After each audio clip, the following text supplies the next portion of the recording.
할렐루야. 우리 서로 한번 인사하십시다. 저희는 사랑합니다. 축복합니다.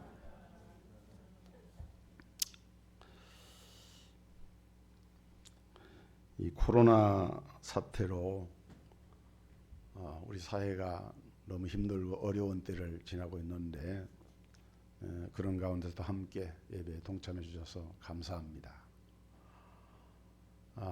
우리 인생은 마치 한 편의 드라마와 같다 이런 얘기를 하죠. 드라마는 거의 주인공이 있게 마련인데 역사와 인생의 드라마를 주관하신 분은 하나님이시고 또 그 역사의 주인공은 예수 그리스도이시고 또 우리들 각자는 각자가 자기 인생의 한 편의 드라마를 쓰고 있다. 근데 중요한 것은 택함받은 성도들 하나님의 자녀들은 성경의 약속에 의하면은 우리는 이미 승리한 인생 드라마를 쓰고 있는 거예요. 그리스도 예수 안에 있는 하나님의 사람들은 결코 이 땅에서 실패할 수가 없는 것입니다. 여기서 말하는 성공이라고 하는 것이 세속적인 성공을 말하는 것이 아니라 하나님의 언약 속에 있는 그 놀라운 하나님의 섭리와 경륜을 이루는 삶에 있어서 하나님이 실패하지 않기 때문에 그 하나님의 언약 아래 있는 백성들은 실패할 수가 없다는 거예요. 우리는 이것을 확신을 하고 또 이런 어려운 때일수록 그런 믿음을 가져야 됩니다. 하나님께서는 이 고통당하는 우리에게 또 불안해하는 우리에게 또 공포스러운 그런 마음을 갈 수밖에 없는 우리에게 너희는 두려워하지 말라, 놀라지 말라 말씀을 합니다.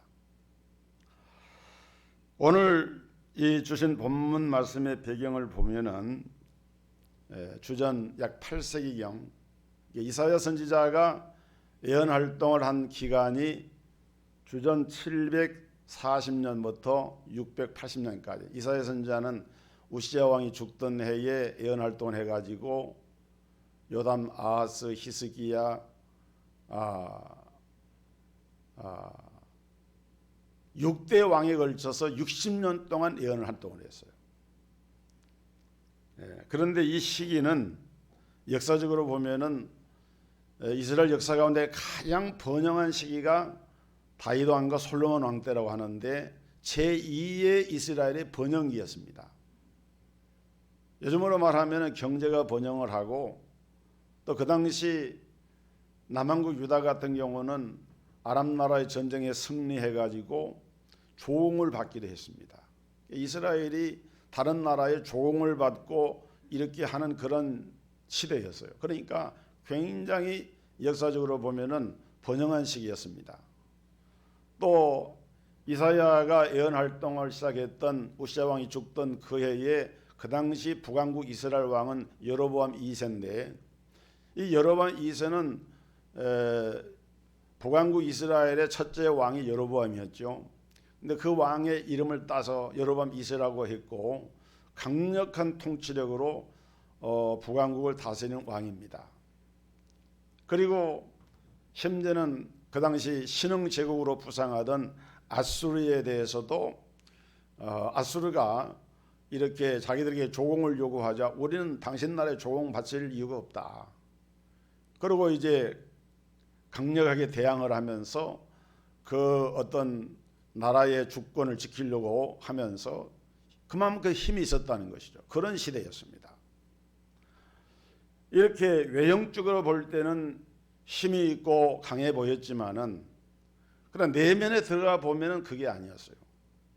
외형적으로는 경제적으로 정치적으로 군사적으로 강한 나라였지만은 북왕국 이스라엘이나 남왕국 유다나 영적으로 볼 때에는 마치 보이지 않는 바이러스가 침투한 것처럼 하나님을 떠나서 우상 그 종교에 이제 깊이 들어가서 하나님 보실 때에 악을 행하는.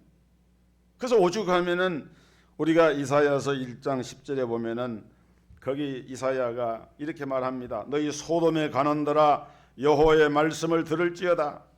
너희 고모라의 백성아 우리 하나님의 법에 귀를 기울일지어다. 소돔과 고모라는 우리가 잘 아는 대로 창세기에 나오는 그 죄악으로 인해서 멸망당한, 유황불로 멸망당한 성이 소돔성이고 고모라성인데, 하나님께서는 그 당시 이스라엘과 유다를 향하여서 소돔과 같고 고모라와 같다, 부패한 백성들이다, 소는 그 임자를 알고 나귀는 그 주인의 구의를 알건만은 내 백성 이스라엘은 깨닫지 못하고 내 백성 유다는 알지 못한도다 하면서 그들의 그 영적인, 하나님을 떠나서 영적인 그 죄악을 통렬하게 지적을 하면서 책망하는 것으로 이사야서가 시작되고 있는 것을 볼 수가 있고, 이것이 이사야가 전체가 66장, 성경이 66권이잖아요. 그런데 이사야 구약이 39권인데 이사야서 1장부터 39장까지 그 내용이 일괄되게 그런 내용으로 진행이 됩니다. 범죄한 이스라엘에 대한 회개를 촉구하는 하나님의 심판의 메시지가 선포가 됩니다. 그런데 놀라운 것은 40장부터 66장까지, 그것은 27장에 이르는 것인데 신약이 27권과 같죠. 마치 구약이 율법 시대를 상징하고 신약이 복음 시대, 은혜의 시대를 상징하는 것처럼 이사야서의 구조는 이렇게 신약과 구약의 1장에서 39장까지, 40장에서 66장까지 이렇게 율법과 복음처럼 후반에 가서는 하나님의 위로가 임하게 되고 하나님의 회복이 임하게 되고, 그 비록 범죄한 나라였고 하나님을 떠난 백성들이었지만은 하나님의 그들을 다시금 회복시켜 주신다라고 하는 소망의 메시지가 선포되고 있는 것을 볼 수가 있습니다. 근데 결국은 그 이스라엘은 망합니다. 이사야가 740년에 예언 활동 시작할 때, 그때 불과 20년 후인 722년에 아수리에서 패망을 당하고, 그것을 현장에서 목격하고 있으면서 남쪽 유다를 향해서 예언 활동을 한 선지자가, 그것이 바로 이사야 선지자였어요. 하나님께서 은혜를 베풀어 주셔서 남한국 유다는 그래도 그 이후에 북왕국 패망 이후에도 약 200년 가까이 이렇게 존재를 하게 되죠. 그래서 586년에 이제 패망을 당하게 됩니다마는, 이러한 과정에서 하나님께서 어떻게 이 언약의 메시지를 주고 계시는가, 그 대표적인 것이 오늘 본문 이사야 41장에 기록된 언약인데, 먼저 우리는 이 언약의 대상이 누구인가를 알아야 됩니다. 8절에 보면은 나의 종, 나의 택한 백성, 나의 벗 아브라함의 자손, 이 세 가지 용어를 썼어요. 첫째는 나의 종이다, 두 번째는 나의 택한 백성이다, 세 번째는 나의 벗 아브라함의 자손이다. 여러분, 종이라고 하는 말은 오늘날 시점에서 볼 때는 주종관계에 어떤 매 있는 그런 존재지만은, 성경에서는 하나님이 사랑해서 특별한 사명을 받은 사람을 종이라 그랬어요. 하나님은 이스라엘 백성들을 하나님의 사명적인 존재로, 하나님의 종으로 이렇게 부르신 거예요. 또 그뿐만이 아니라 나의 택한 자다, 나의 택한 야곱이다, 너희는 나의 택한 자다. 많은 사람이 있지만은 내가 너희를 택하여 세웠다, 택한 자다. 한층 더 나아가서 너희는 나의 벗 아브라함의 자손이다. 하나님은 아브라함을 가리켜서 나의 친구다, 나의 벗이다 이렇게 말하면서, 그 친구인 아브라함의 자손인 너희는 바로 나의 자손이다, 이렇게 지금 말씀을 하고 있는 거예요.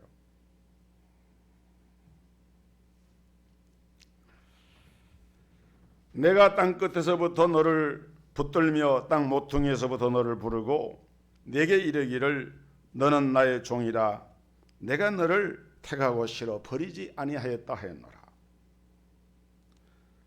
또 14절에 보면은 지렁이 같은 너 야곱아, 너 이스라엘 사람들아 두려워하지 말라, 나 여호와가 말하노니 내가 너를 도울 것이라, 내 구속자는 이스라엘의 거룩한 이니라 라고 하면서 야곱을 향해서 버러지 같은 야곱아 이렇게 말씀을 하고 있어요.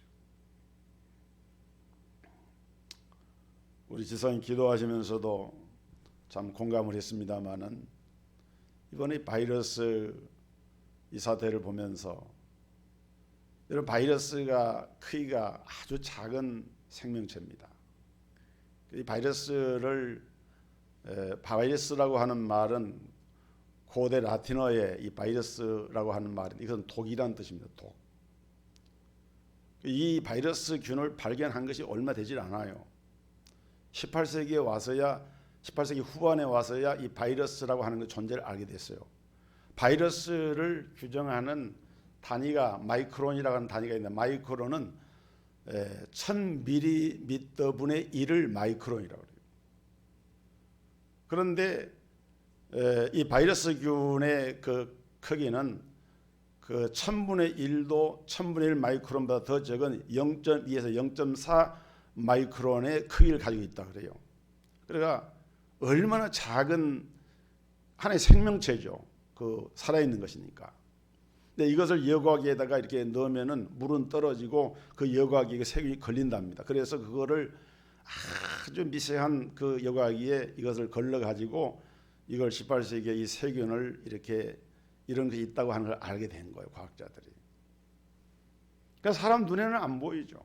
현미경은 아주 고성능의 현미경을 통해서 볼 수 있는 것인데 보이지 않지만은 이 바이러스 균이 이렇게 침투하게 되면은 엄청난 그 파괴력 이런 걸 가지고 있는 것이 이 바이러스 균입니다. 그리고 이 바이러스가 침범하면은 멀쩡한 사람도 이제 잠복기를 거쳐서 발열이 나고 나중에는 여러 가지 이 증상들이 일어나면서 중환자가 되어지고 사망에 이르게 되는 이런 바이러스. 이 바이러스 하나를 백신도 없고 지금 대응할 수 있는 이런 체제. 지금 우리가 병원에서 의사들이 이 환자들을 진료하는 것은 바이러스 백신이 개발이 돼가지고 그걸 치료하는 게 아닙니다. 일반 독감을 치료하는 기존의 이런 치료 약제나 이런 걸 가지고 열을 다스리고 그러면서 대중요법을 하고 있는 것이지 이거 아직 지금 치료가 안 되어 있어요. 그리고 바이러스가 이게 지금 이 처음이 아니에요. 지금 이게 7번째입니다. 지금 예를 들어서 메르스라든지 사르스 같은 것들도 다 이 바이러스 병의 종류거든요. 그런데 이런 것을 사람들이 이제 지나서 이제 이렇게 저걸 했지만은 지금 대응을 못 하고 있어요.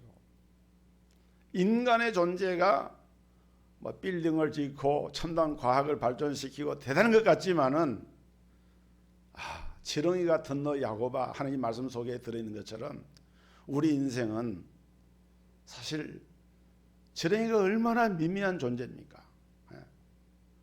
그냥 사람이 지나가다가 발에 밟히면 죽는 거예요. 그런 것처럼 미미하고 연약한 존재인 것이 그것이 바로 야곱이고 그것이 바로 우리고 우리 인생이라는 거예요.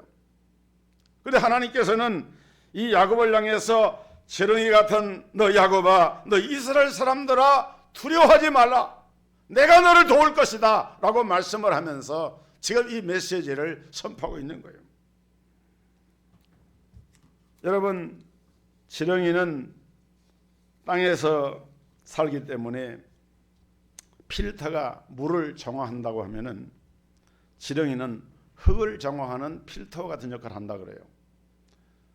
농사하는 분들은 땅이 지렁이가 많이 있는 땅은 굉장히 좋은 땅이라 그럽니다. 왜냐하면 지렁이가 그 속에 흙을 먹고 분해질을 내고 그것이 비료가 되고 그 안에 산소를 공급을 해가지고 여러 가지 유기물질을 활성화시키는 그런 역할을 하는 것이 지렁이에요. 그래서 이제 농약으로 오염되고 이런 땅들은 특징이 뭐냐면은 지렁이가 없습니다. 그 지렁이가 있는 땅은 그 살아있는 땅이에요. 건강한 땅입니다. 비록 우리가 지렁이 같은 미미한 존재지만은 그러나 하나님께서 사람을 흙에서 이렇게 만들어 가지고 그 혼에다가 그 몸에다가 생기를 불어넣으시니까 제가 생명이 되어졌다라고 말씀한 것처럼 우리 인생은 연약한 것 같지만은 생명은 뭡니까? 하나님의 영이잖아요. 하나님의 영을 부어진 그런 존재이기 때문에 인생은 결코 낙오자가 될 수가 없고 인생은 결코 가벼운 존재가 아니라는 거예요. 너는 너무도 존귀한 존재다라고 지금 하나님께서는 야곱에게, 이스라엘에게 말씀을 하고 있는 것입니다.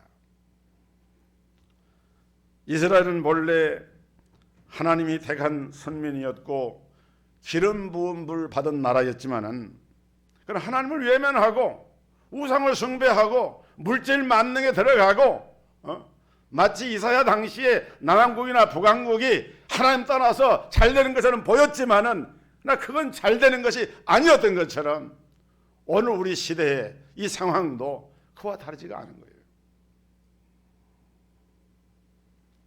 그러면 이러한 이스라엘을 향해서 주신 하나님의 약속의 내용이 무엇입니까? 10절에 보면 두려워하지 말라. 내가 너와 함께 함이라. 놀라지 말라. 나는 내 하나님이 됨이라. 내가 너를 굳세게 하리라. 참으로 너를 도와주리라. 참으로 나의 의로운 오른손으로 너를 붙들리라. 말씀하고 계세요. 먼저 주님은 두려워하거나 놀라지 말라 그랬어요. 여러분, 왜 이스라엘이 지금 두려워하고 놀라고 있는 것입니까? 편안하고 놀라지 않는데 하나님이 괜히 이사야 선지자가 이 말씀 하게 한 건 아니죠. 실제로 그 당시 이스라엘은 두려워하고 놀라서, 왜? 이제 말씀했잖아요. 북왕국 이스라엘은 그렇게 당당하게 아수르와 이렇게 상대해가지고 국가적인 힘을 가지고 대항을 했는데 그게 딱 꺾여져 가지고 그 북왕국이 사마리아 성이 다 점령이 되어져 버리고 망해버린 것을 똑똑히 보았습니다. 이제 남은 건 뭡니까? 남은 건 유다입니다. 남한국도 망하게 되는데, 그런데 이사야 선지자는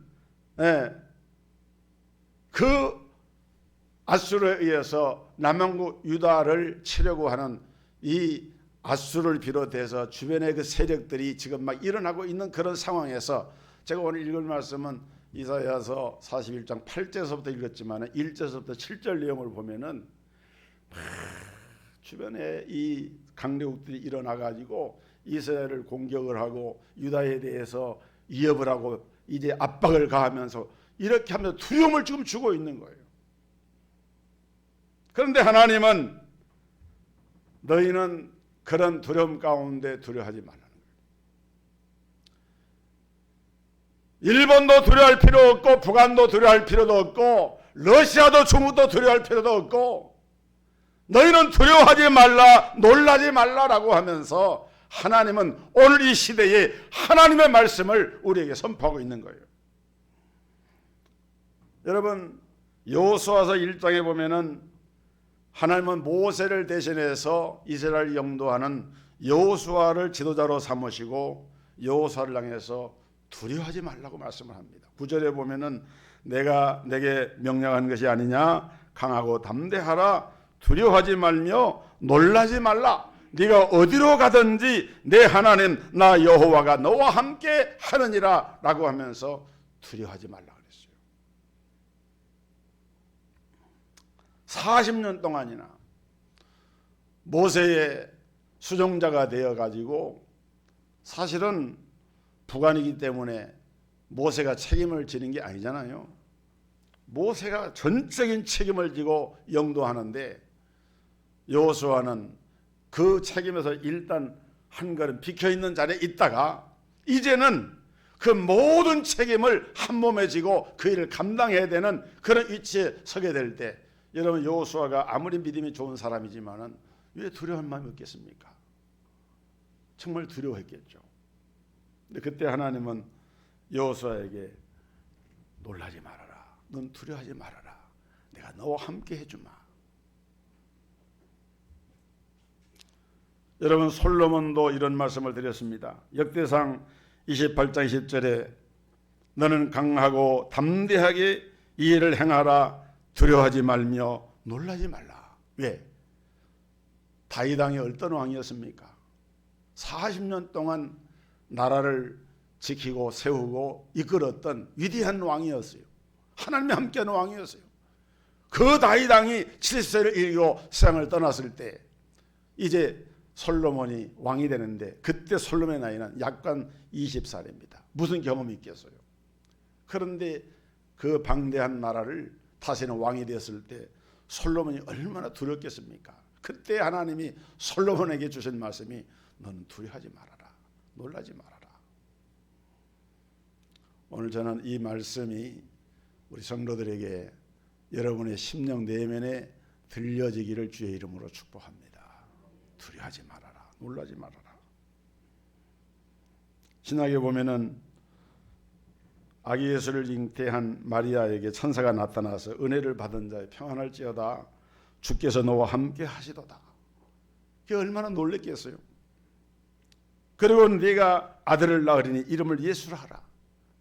그러면서 가브리엘 천사가 말에게 하는 말이 두려워하지 말아라, 놀라지 말아라.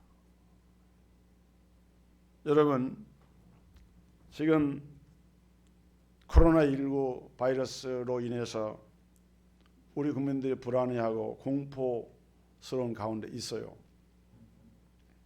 불안과 공포가 엄습을 하고 있습니다. 불안과 공포는 비슷한 말 같지만 조금 다르다고 합니다.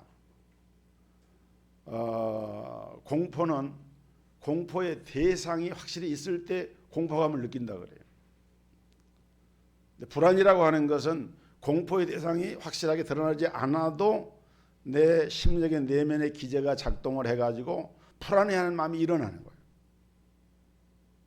예를 들어서 어떤 젊은 여성이 한밤중에 골목길을 가는데 갑자기 시커먼 얼굴을 가린 건장한 남자가 앞에 나타나가지고 뭐 이렇게 흉기를 들이대면은 그걸 공포스럽다, 불안하다 그러지 않아요. 공포를 느낀다 그래요. 그런데 그런 강도가 나타난 거 아닌데 혼자 이렇게 골목길을 밤에 가다 보면은 뒤에 혹시 누가 나타난 건 아니지만은 그냥 불안해하는 거 있잖아요. 그게 불안이에요. 그러니까 지금 이 코로나 사태를 당해 가지고 지금 확진자가 늘어나고 또 사망자가 연일 발표되고 또 계속해서 이렇게 지역 감염이 확산되고 이런 걸 보면서 우리는 이 불안과 이 공포의 마음을 이제 벗어나기가 어려운 그런 상황이 있습니다. 그러나 오늘 우리 하나님은 우리의 창조주이시고 전능하신 하나님이시고 이런 모든 보이는 세계와 보이지 않는 세계와 생명 세계와 무생명 세계와 물질 세계와 영적 세계와 이 모든 것을 우리 하나님은 당신의 절대적인 주권을 가지고 통치하시고 다스리고 계시는 하나님이신 것입니다. 그 하나님 우리가 믿어야 돼요. 그 하나님 우리가 의지해야 됩니다. 우리를 만드시고 우리 인생을 주관하시는 하나님께서 오늘 우리에게 말씀을 하십니다. 너는 두려워하지 말아라, 놀라지 말아라. 여러분, 12정탐꾼이 가나안 땅을 정탐하고 돌아와서 10명의 정탐꾼들이 보고한 내용을 보면은 우리는 그들 앞에 메뚜기 같습니다. 이제라도 우리가 장관을 세워서 차라리 우리가 우리의 떠나왔던 애굽으로 돌아가는 것이 좋겠다. 메뚜기 신앙, 두려워하는 신앙, 이거는 하나님의 백성들의 모습이 아닌 것이죠. 여호수아와 갈렙은 하나님이 함께 하시면 저들은 우리의 밥이다. 여러분, 우리 마음속에 신앙의 위대함과 담대함이 바로 여기에 있는 거예요. 임마누엘의 신앙, 하나님이 지키시고 도우신다고 하는 그 믿음을 가지게 되면은 그러한 모든 환경을 초월해서 역사하시는 하나님을 바라보게 될 때에 우리는 그런 두려움과 염려를 벗어날 수 있습니다. 여기 또 보면은 하나님 뭐라고 말씀합니까? 내가 너를 굳세게 하리라, 참으로 너를 도와주리라 그랬어요. 저는 우리 하나님께서 우리 한국의 이런 영적인 이런 상황을 아시고 또 제가 지난 주일에도 설교한 것처럼 이만이라는 사람은 마귀가 바이러스를 갖다 줬다 하는데 하나님의 섭리 가운데 일어난 일이기 때문에 오히려 하나님은 이 일을 통해서 우리 한국 사회를 정화하고 이단을 척결하고 또 한국교회가 정말 새로운 모습으로 정비해서 나아갈 수 있는 좋은 기회를 주셨다. 합력해서 선을 이시는 하나님이 이 일을 통해서 가라지 알곡을 구분하고 거짓과 참신자를 구분하고 이런 하나의 그 정죄하는 과정에 있다. 저는 그렇게 바라봐요. 여러분, 우리가 지금 할 일은 뭡니까? 하나님의 도우심을 구하는 거예요. 하나님 도와주시고 기도하는 것입니다. 바로 이 앞에 나오는 이사야 37장에 보면은 그때는 히스기야 왕 때였는데 히스기야가 병들어 죽게 되었을 때 하나님 이사야 선지자를 통해서 너는 죽고 살지 못하리라, 내 집을 처치하라, 그 말을 전하게 합니다. 그래서 이 말을 전했을 때 히스기야는 하나님의 성전 벽면을 이제 하고서 눈물로 기도를 합니다. 밤을 새워 기도합니다.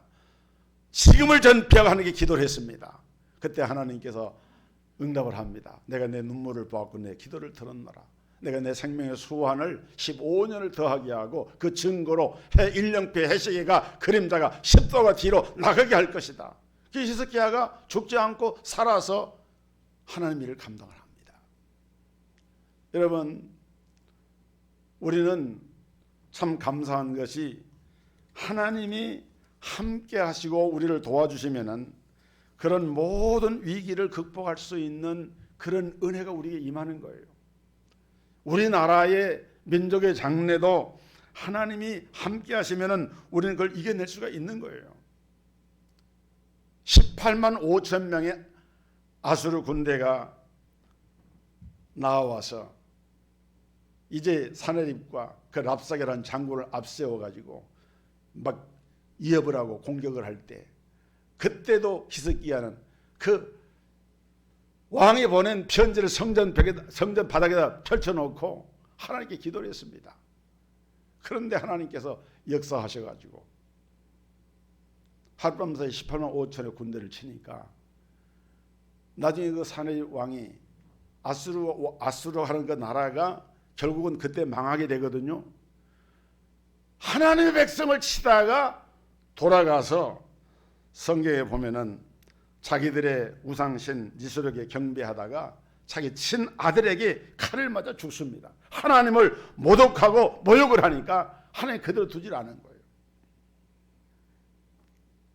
저는 우리 역사 가운데 그 7세기경에 중국의 진나라가 중국 전체를 통일하고 그 다음에 세워진 나라가 수나라입니다. 이 수나라가 강력한 나라였습니다. 그런데 수나라의 그 수양제, 그 앞에 있었던 사람이 수문제죠. 수문제의 아들이 수양제예요. 근데 수문제가 고구려를 치죠. 쳤다가 실패를 하고 그것 때문에 그 아들이 그 자기 아버지를 죽입니다. 그 수문제를 죽이고 왕이 된 사람이 수양제인데, 수양제가 고구려를 이렇게 공격을 할 때에 그 당시 이 동아시아의 패권이 고구려에 있느냐 수나라에 있느냐 그런 때요. 대단히 중요한 싸움이었어요. 근데 그때 기록에 의하면은 그때 그 중국의 수나라에서 군대를 동원한 것이 130만 명이었어요. 우리나라 국군이 한 55만 명 된다 그래요. 그 배 이상 되는 군대가 동원이 돼가지고 산동성에서 거대한 함선을 5만 그 배를 건조하고 그 군대를 치르다가 이제 조선 그 당시 고구려를 치기 위해서 이렇게 하는데 모든 국력을 다 동원해가지고 했는데 그때 유명한 전쟁이 살수됐죠. 지금의 청천강 거기에서 을지문덕 장군이 그 수양제 군대를 막아서 수나라 군대를 싸워서 승리하고 안시성에서 안성대첩을 통해서 승리를 합니다. 이 결국은 수문제 수양제가 고구려 침범했다가 두 부자가 다 실패를 하고 다시 돌아가는데 그것 때문에 그 수나라가 문을 닫아요. 수나라가 망합니다. 그리고 나온 것이 당나라였어요. 그래서 나중에 당나라의 당태종이 또 이제 자기들을 그 선대에도 수양제가 하지 못했던 것을 하기 위해서 또 고구려를 공격을 하죠. 이 우리의 역사인데, 놀라운 것은 그런 때에 그 사람들이 그렇게 그 대를 이어서 고구려를 침해했지만은 우리 고구려 우리나라 아닙니까? 우리나라 망하질 않았어요.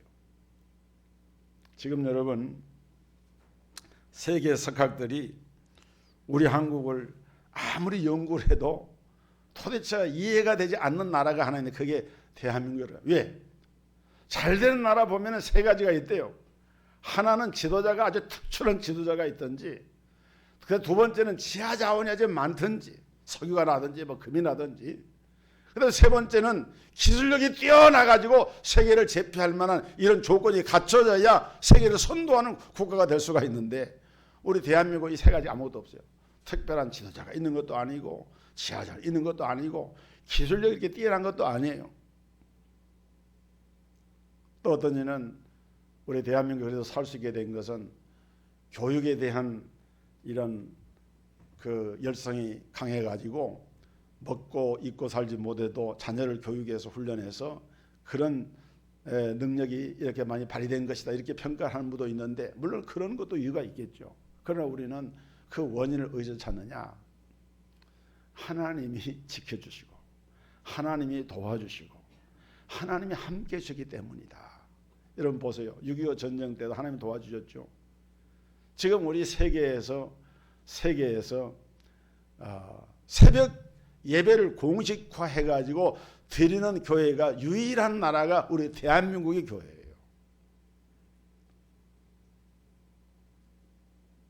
한국 교회는 기도 가운데, 하나님께 부르짖어 가운데 하나님 도와주세요, 도와주세요, 도와주세요 하면서 하나님께 매어 달린 가운데 개인이나 가정이나 이 나라의 민족이나 하나님께서 이 모든 국난을 극복하고 오늘의 번영에 이르게 된 것은 하나님의 은혜로 된 것인 줄로 믿습니다. 그런데 오늘날 어떤 분이 그러더라고요.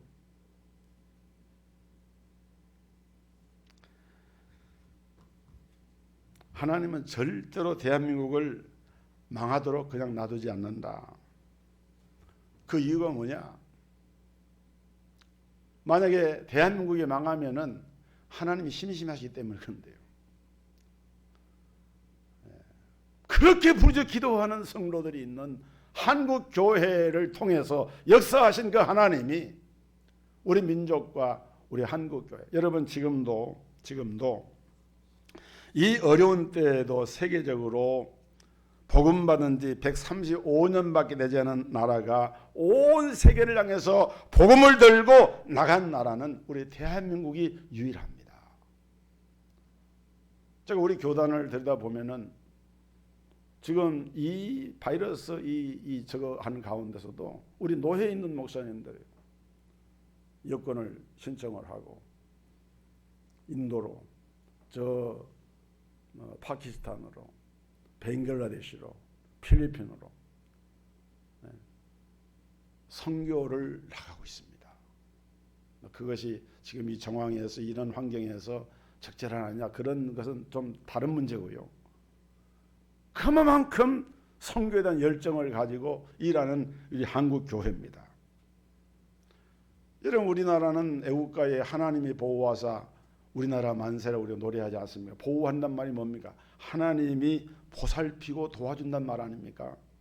하나님이 보살피고 도와신 나라예요. 그런데 그렇게 기도하던 나라, 그렇게 선교하는 나라가 선교 열정을 잃어버리고 기도의 열정을 잃어버리면은 이것이 문제, 이것이 영적인 바이러스보다도 더 무서운 영적인 침체야말로 오늘 우리 한국 교회가 경계해야 할 가장 무서운 적인 거예요. 우리가 시편 23편에 여호와는 나의 목자시다 이런 고백을 합니다마는, 그 고백도 중요하지만은 시편 18편을 보면은 나의 힘이 되신 여호와여 내가 주님을 사랑하나이다. 이 시편 기자가 고백한 것처럼 오늘 하나님이 도와주시고 하나님이 붙들어 주시고 하나님이 역사하시면은 이 코로나 위기도 반드시 우리가 극복하고 오히려 하나님께서 예비하신 합력하여 선을 이루시는 하나님의 역사가 우리 한국과 우리 한국 교회와 우리 국민들과 우리 성도들에게 임하여서 하나님께서 크게 영광을 받으시게 될 줄로 믿습니다. 찬양하겠습니다.